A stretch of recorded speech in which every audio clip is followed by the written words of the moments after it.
কিছু কিছু পুরনো রান্না আছে যেগুলো এক্সপেরিমেন্ট না করাই ভালো। সেগুলো নিজের স্বাদেই ভরপুর। যেমনই পমফ্রেট মাছ। পমফ্রেট মাছের অনেক রকম রেসিপি আছে, কিন্তু আলু পেঁয়াজ দিয়ে পমফ্রেট মাছের ঝাল দারুণ লাগে গরম গরম ভাতের সাথে খেতে। প্রথমে তো ভেবেছিলাম সর্ষে বাটা দিয়ে পমফ্রেট মাছের তেল ঝাল করে নেবো। তারপর ভাবলাম আলু দিয়ে পমফ্রেট মাছের ঝালটা অনেকদিন খাওয়া হয়নি, এটাই একটু রান্না করা যাক। এটা তো সমুদ্রের মাছ, বাংলায় এটাকে রূপচাঁদা বলা হয়। অনেকেই আছে যারা মাছে কাঁটা একদম পছন্দ করে না, তাদের কাছে এই মাছটা তো খুব প্রিয়। শুধুমাত্র মাঝখানে একটা বড় কাঁটা ছাড়া সেরাম কিছু কাঁটা থাকে। তাছাড়া এটা সমুদ্রের মাছ, এর মধ্যে প্রচুর পরিমাণে ওমেগা 3 ফ্যাটি অ্যাসিড থাকে। এটা হাড় আর দৃষ্টিশক্তির জন্য খুব ভালো। আগেই মাছের ঝোলের মতন বড় বড় করে আলু কেটে নিয়েছি, এখন পেঁয়াজগুলো একটু কেটে নেবো।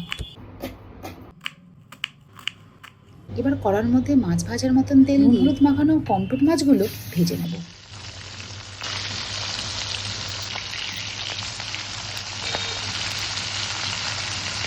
এই লোহার কড়াতে মাছ ভাজার একটা সুবিধা হলো মাছগুলো কড়ার গায়ে একটু লেগে যায় না, খুব সহজে কড়া থেকে উঠে আসে। মাছগুলোকে একটু লাল লাল করে ভেজে নিয়েছি।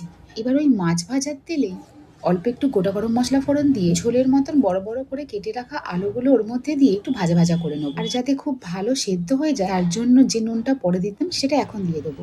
এবার আলুগুলো হালকা একটু ভাজা হয়ে গেলে ওর মধ্যে আগে থেকে কেটে রাখা পেঁয়াজগুলো দিয়ে আলু আর পেঁয়াজ একসাথে একটু ভাজা ভাজা করে নেবো। আমি জানি এটা অনেকেই আপনারা বাড়িতে ট্রাই করে নিয়েছে, কিন্তু যতবারই ট্রাই করা হোক না কেন, এমন কিছু খাবার আছে যেগুলো বারবার খেলেও পুরনো হয় না। এত বড় বড় করে আলুটা কেটেছিলাম, নুনটা আগে দিয়ে দিয়েছিলাম বলে আলুটা খুব ভালো সিদ্ধ হয়ে গেছে। এবার এর মধ্যে অল্প একটু টমেটো, আদা রসুন, লঙ্কা গুঁড়ো, হলুদ গুঁড়ো, যেটা মাছের ঝালে দেয়, এগুলো দিয়ে একটু ভালো করে কষিয়ে হালকা তেল ছেড়ে দিলে ওপর থেকে অল্প একটু জল দিয়ে ফুটিয়ে নেবো। আলুটা আগেই সিদ্ধ হয়ে গিয়েছিল, এবার 5 থেকে 7 মিনিট মতন ফুটিয়ে নিয়ে ভাজা মাছগুলোর ওপর দিয়ে দেবো। এই মাছগুলো খুব নরম হয়, তো তাই এপিট ওপিট না করে ওপর থেকে মাছের এই ঝোলটা দিয়ে দেবো আর 2 থেকে 3 মিনিট মতন ফুটিয়ে নামিয়ে নেবো। একটা দুটো আলু একটু ভেঙে দিয়েছিলাম, গ্রেভিটা একটু মাখা মাখা হলে ভাত দিয়ে খেতে বেশ ভালো লাগে। এবার একটা প্লেটে ঢেলে নেবো। শীতকালে এই পমফ্রেট মাছ খেতে আরো বেশি ভালো লাগে, তবে আস্তে আস্তে ঠান্ডা কমে যাচ্ছে, এবার গরমকাল আসছে। আর ওপর থেকে হালকা একটু ধনেপাতা ছড়িয়ে দিলেই হয়ে যাবে আলু দিয়ে পমফ্রেট মাছের ঝাল। প্রথম পাতে অল্প একটু তরকারি বা চচ্চড়ি দিয়ে ভাত খাবার পর আলু দিয়ে পমফ্রেট মাছের এই ঝাল হলে আর কিছু সঙ্গে লাগবে না।